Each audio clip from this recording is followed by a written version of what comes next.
Hello learners, welcome to another video of my channel. আজ আমরা class 12 semester 3 এর যে তোমাদের প্রোজ রয়েছে রাস্কিন বন্ডের লেখা the night train at Deoli, সেটা নিয়ে ডিসকাস করব। তার আগে তোমাদের আরেকটি প্রোজ স্ট্রং রুটস নিয়ে আলোচনা করা হয়ে গিয়েছে। যারা সেই ভিডিওটা দেখোনি তারা অবশ্যই ডেসক্রিপশন বক্স থেকে দেখতে পারো, বা তোমাদের যে সেমিস্টার 3 যে প্লেলিস্ট আছে সেখান থেকে দেখে নিতে পারো। সেখানে আমরা রাইডার্স টু দ্য সি, তোমাদের যে নাটকটা আছে সেই নাটকেরও detail line by line explanation করে দিচ্ছি। যদি তোমার আমার বেঙ্গলি মিডিং বা এই এক্সপ্লেনেশন ভালো লাগে তাহলে অবশ্যই চ্যানেলটিকে সাবস্ক্রাইব করো এবং তোমাদের কেমন লাগছে অবশ্যই কমেন্টে জানিও। তো রাস্কিন বন্ডের এর আগের সিলেবাসে যে গল্পটা ছিল দি আইজ হ্যাভ ইট, সেটাও খুব ভালো গল্প ছিল, তোমাদের এটাও ভালো লাগবে। তোমরা যারা রিলেশনশিপে আছো, স্বীকার করতে হবে না কাউকে, হ্যাঁ, তারা এটা বেশ মজা করবে। বা বয়ঃসন্ধিকালের ব্যাপার, তো তোমাদের সেই বয়সের কাছাকাছিই গেছে, তো তোমাদের এই গল্পটা দারুণ লাগবে।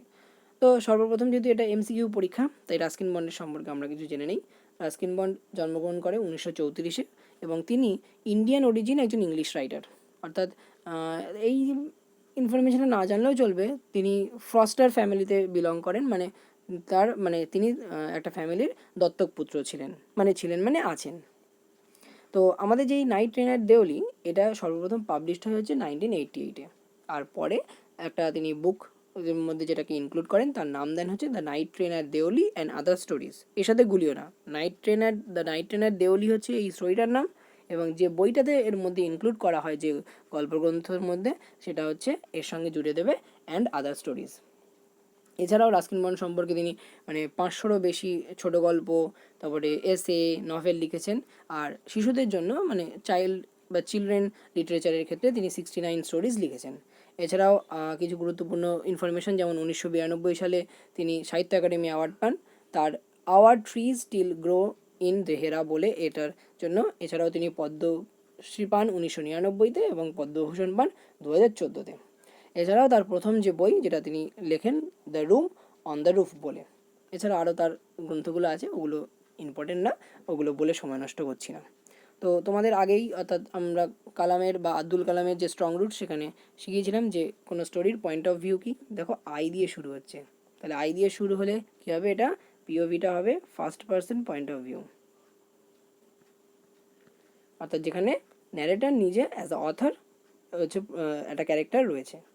তো এখানের সেটিংটা কি, অর্থাৎ এই গল্পের যে সেটিংটা পড়বো, অর্থাৎ রাস্কিন বন্ড জেনারেলি তার সুইট স্টোরি টেলিং, অর্থাৎ তার স্টোরি টেলিংয়ের মধ্যে আমরা, যেহেতু তিনি উত্তরাখণ্ডের বাসিন্দা, তো ওই উত্তরাখণ্ডের যে দেরাদুন বা এই রিজিয়ন যে আছে, অর্থাৎ সেই রিজিয়ন কেন্দ্র করেই তার গল্পের মূল সেটিং থাকে।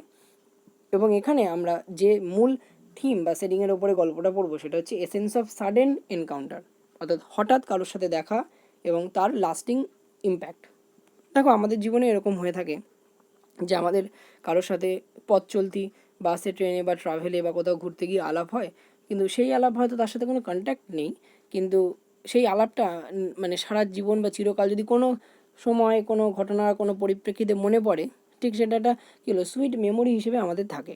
তো আমাদের এই গল্পে যা ক্যারেক্টার আমরা দেখতে পাবো, তার কিছু কিছু হচ্ছে ন্যারেটর তো থাকবে অবভিয়াসলি, যে কিনা প্রোটাগনিস্ট। তারপরে থাকবে একজন বাস্কেট সেলিং গার্ল, যে হচ্ছে আমাদের গল্পের নায়িকা বা হিরোইন। আর এখানে ন্যারেটরের গ্র্যান্ডমাদার রয়েছেন, স্টেশন মাস্টার, এই দেওলি যে স্টেশন, সেই স্টেশনের স্টেশন মাস্টার দুজন আছে, একটা হচ্ছে ওল্ড আর নিউ। আর হচ্ছে টি স্টল ওনার দেখতে পাবো, আর ট্রেন গার্ড। এছাড়া আর তেমন কোনো হচ্ছে মেজর ক্যারেক্টার নেই। খুবই মজার একটি ইন্টারেস্টিং স্টোরি। তো চলো দেখো, লাইন বাই লাইন শুরু করছি। When I was at college, যখন আমি কলেজে পড়তাম, I use to spend my summer vacations in Dehra, আমি আমার গ্রীষ্মের ছুটি কাটাতাম দেহেরাতে। At my grand mother's place, আমার ঠাকুমা বা দিদিমার বাড়িতে। ঠাকুমা বা দিদিমা বললাম কেন, তার কারণ গল্পে স্পেসিফিক্যালি ঠাকুমা না বা দিদিমা সেটা উল্লেখ করে বলা নেই। I would have leave the plains early in May and return late in July, অর্থাৎ আমি লিভ দ্য প্লেন্স, এখানে প্লেন বলতে সমতল ভূমি, বলে পড়েছে সমতল ভূমি ত্যাগ করতাম। সমতল ভূমি বলতে এখানে বোঝাতে চেয়েছে দিল্লি। আমরা পরে জানতে পারবো যে সমতল ভূমি বলতে কেন আমি দিল্লি বললাম। এবং রিটার্ন মের শুরুর দিকে সে হচ্ছে ওখানে যাত্রা করতো, অর্থাৎ দিল্লি ছেড়ে বা সমতল ভূমি ছেড়ে, এবং ফিরে আসতো কবে আবার সেই প্লেন বা দিল্লিতে, না জুলাইয়ের শেষের দিকে। কেন সে বলছে যে সমতল ভূমি ছেড়ে যাচ্ছে, কারণ আমি তোমাদের শুরুতেই বলেছিলাম দেহরাদুন বা ওই উত্তরাখণ্ডের কোনো পাহাড়ি অঞ্চলে সে তার ঠাকুমার বাড়িতে যেত, যেহেতু সেই সেটিং বেস করেই রাস্কিন বন্ডের সমস্ত লেখাগুলো হয়।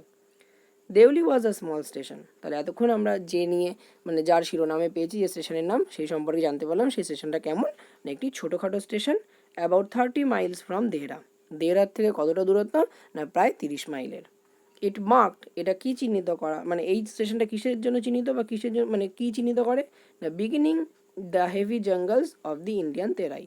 এটা কিনা ভারতের যে তরাই অঞ্চল, সেই তরাই অঞ্চলে যে ঘন জঙ্গল বা বন সেটা এই স্টেশন থেকেই শুরু হয়। তাই এই স্টেশন থেকে এই স্টেশনটাকে এই জন্য মার্ক করা হয়েছে। তার মানে বলতে চাইছি যে এখান থেকেই ইন্ডিয়ান যে তরাই অঞ্চল সেটা শুরু হয়। তোমরা ভূগোলে পড়েছো তরাই অঞ্চল কোনটা, হিমালয়ের পাদদেশে যে বনাঞ্চলটা থাকে তাকে বলা হয় তরাই অঞ্চল। The train would reach Deoli at about 5 in the morning। সেই ট্রেনটা দেওলিতে পৌঁছে, অর্থাৎ ন্যায়টা যে ট্রেনে দেওলিতে মানে দেহরাতে যেত তার দিদিমা বা ঠাকুমার বাড়ি, সেই ট্রেনটা যখন দেওলিতে পৌঁছতো তখন সময় কত হতো না ভোর 5টার দিকে। অ্যাবাউট বলেছে, অর্থাৎ এক্স্যাক্ট 5টা নয় কিন্তু। When the station would be dimly lit, তখন অর্থাৎ যখন তিনি পৌঁছাতেন তখন স্টেশনটা অল্প আলোকিত থাকতো, with electric bulbs and oil lamps. কিসের দ্বারা আলোটা থাকতো না কিছু বৈদ্যুতিক বাল্ব থাকতো এবং কিছু তেল দ্বারা প্রজ্বলিত lamp. And the jungle across the railway tracks, অর্থাৎ সেই রেল লাইন অর্থাৎ দেওলির যে রেল লাইন ছিল সেই রেল লাইন পেরিয়ে যে জঙ্গল ছিল সেটা would be visible in the faint light of dawn, সেটাকে দেখা যাচ্ছিল মানে হালকা, অতটাও মানে স্পষ্টভাবে না, দেখা যাচ্ছিল সেই ভোরের ফেন্ট লাইট অর্থাৎ খুব মৃদু আলোতে। Deoli had only lone platform, lone বলতে এখানে একাকী, একটাই প্ল্যাটফর্ম ছিল দেউলিতে। An office for the station master, এবং একটা স্টেশন মাস্টারের অফিস, অ্যান্ড আ ওয়েটিং রুম, এবং একটা অপেক্ষার ঘর। অপেক্ষার ঘর বা ওয়েটিং রুম তোমরা নিজেও দেখেছো, শিয়ালদা বা হাওড়াতে এরকম দূরপাল্লার ট্রেনে যাত্রা করার জন্য ধরো ভোরবেলা ট্রেন আছে, তাহলে রাত্রে কী করে ভোরবেলা পৌঁছবে, তাই রাতে অনেকে গিয়ে ওই ওয়েটিং রুমে থাকে, পরে ভোরবেলা সকালে ট্রেনটা ধরে।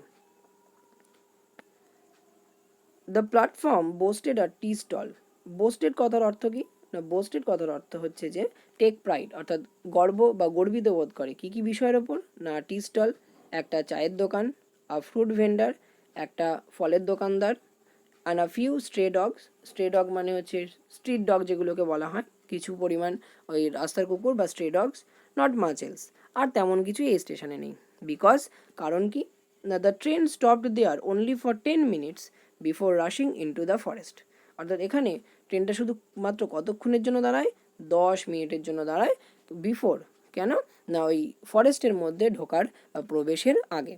তাহলে হতে পারে ধরো সিগন্যালিংয়ের ব্যাপার আছে কিছু, তার জন্য হয়তো সেখানে ওই হল্ট থাকে, যেমন বিভিন্ন দূরপাল্লার ট্রেনে দেখবে বিভিন্ন জায়গায় বিভিন্ন হল্টিং স্টেশন থাকে, সেখানে সিগন্যালিং বা যাই হোক অনেকক্ষণ চলার পর হচ্ছে ইঞ্জিন বা যে ড্রাইভার তাকেও রেস্টের ব্যাপার থাকে। তো যাই হোক যে কোনো কারণে সেই ফরেস্টে অর্থাৎ ইন্ডিয়ান তেরাইয়ের ফরেস্ট, কারণ ওই জন্য আমরা প্রথম প্যারাতেই দেখেছি যে দেওলিকে কী হিসেবে মার্ক করা হয় না beginning of the heavy jungles of Indian Terai. সেই স্টেশনে তাই দেওলিতে পাক্কা একদম পুরো ঘড়ি ধরে 10 মিনিট ওই ট্রেনটা হল্ট করে। Why it stopped at Deoli, কেন দেওলিতে এই ট্রেনটা দাঁড়ায়? আই ডোন্ট নো, আমি জানি না। নাথিং এভার হ্যাপেন দেয়ার, এখানে কোনো কিছু হয় না বা হয়নি। Nobody got off the train, কেউ কখনো ট্রেন থেকে নামেও না। অ্যান্ড নোবডি গট ইন, এবং কেউ কখনো ট্রেনে ওঠেই না, আজব।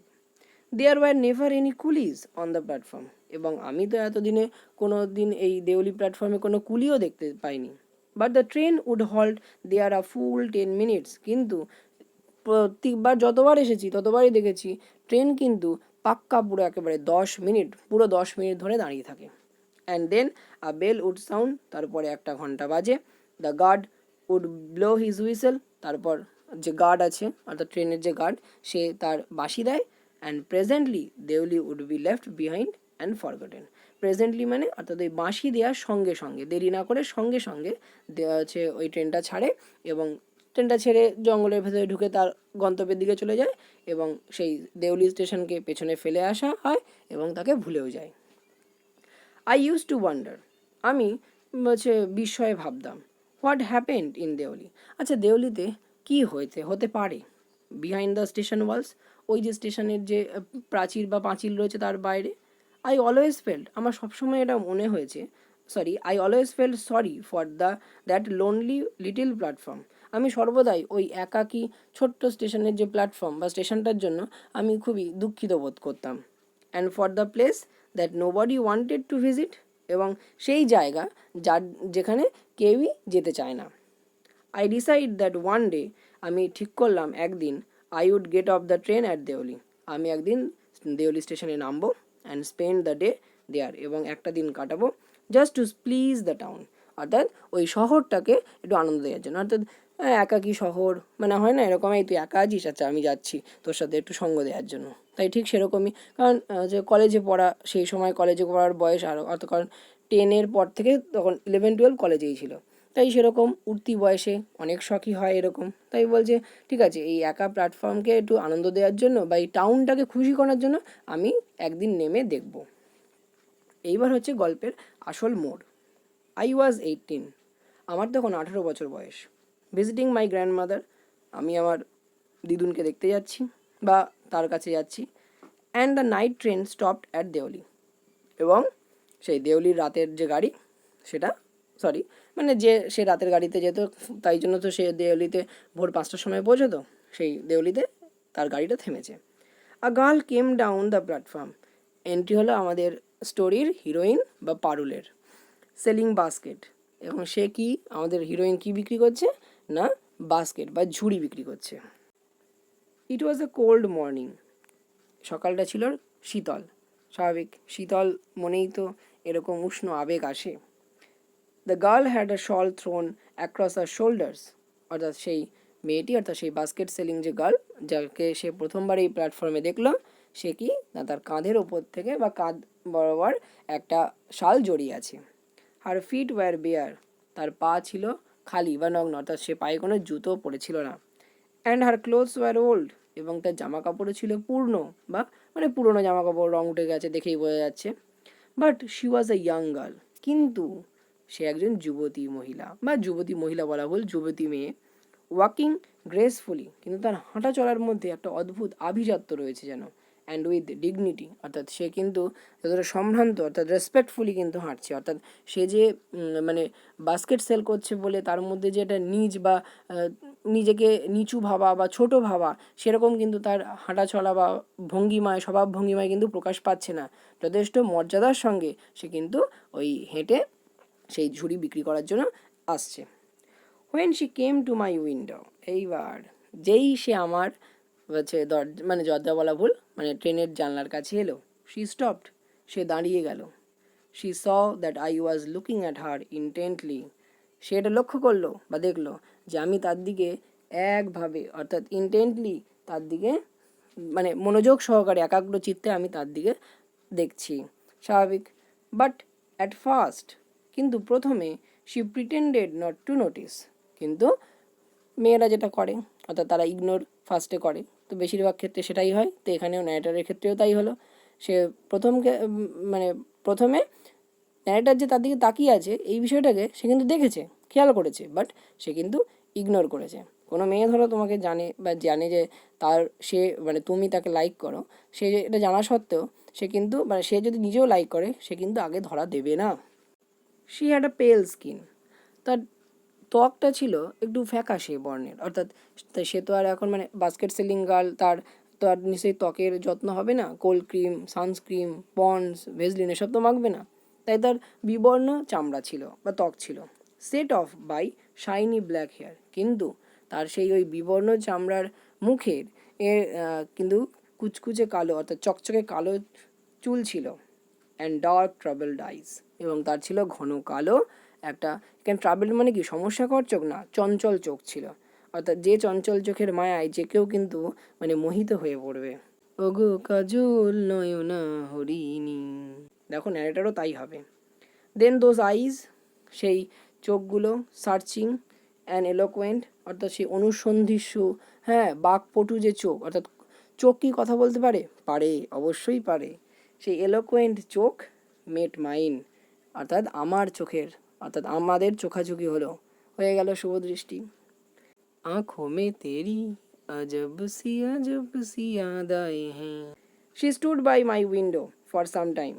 সে আমার মানে জানলার সামনেই দাঁড়িয়ে থাকলো কিছুক্ষণ। And neither of us said nothing. এবং আমরা দুজনের মধ্যে কেউই কিন্তু কিছুই বললাম না। চোখে চোখে এত কথা, মুখে কিছু বলো না, মন নিয়ে খেলা করো, একই ছলো না।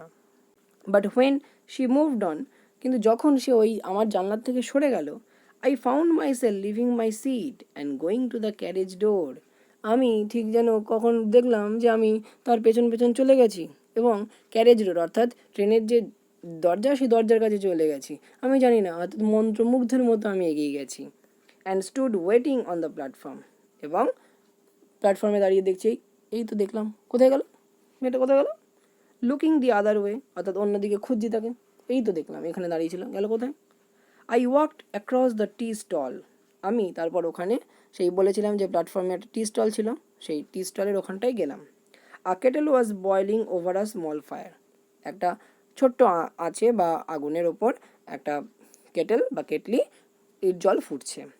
But the owner of the stall was busy, কিন্তু সেই কেটেল বা ওই টি স্টলের যে ওনার, সে কিনা ব্যস্ত ছিল কিসের না, serving tea somewhere on the train. সে ট্রেনে কোথাও একটা ওই ট্রেনে কোথাও একটা বলছি না, অর্থাৎ সেই ট্রেনটা তো দাঁড়িয়েছে সেই 10 মিনিট, তাহলে এখানে এই টাইমটাই তার ব্যবসা করার সময়, তাই সে ওই হচ্ছে কেটলিতে জল ফুটতে দিয়ে সে ওই চা বিক্রি করতে ছুটেছে। The girl followed me behind the stall, মেয়েটি ঠিক তাকে অনুসরণ করে সেই তার পেছনে ওই স্টলে এসে, অর্থাৎ টি স্টলে এসে উপস্থিত হলো। গভীর হয় গো যেখানে ভালোবাসা, মুখে তো সেখানে থাকে না কোনো ভাষা। তো আজকের গল্প আমাদের এই পর্যন্তই। অবশ্যই জানিও তোমাদের গল্পটি কেমন লাগলো। যদি ভালো লেগে থাকে অবশ্যই তাহলে বন্ধুদের মধ্যে শেয়ার করো এবং চ্যানেলটিকে সাবস্ক্রাইব করে চ্যানেলটির পাশে থেকো। দেখা হচ্ছে পরের ভিডিওতে।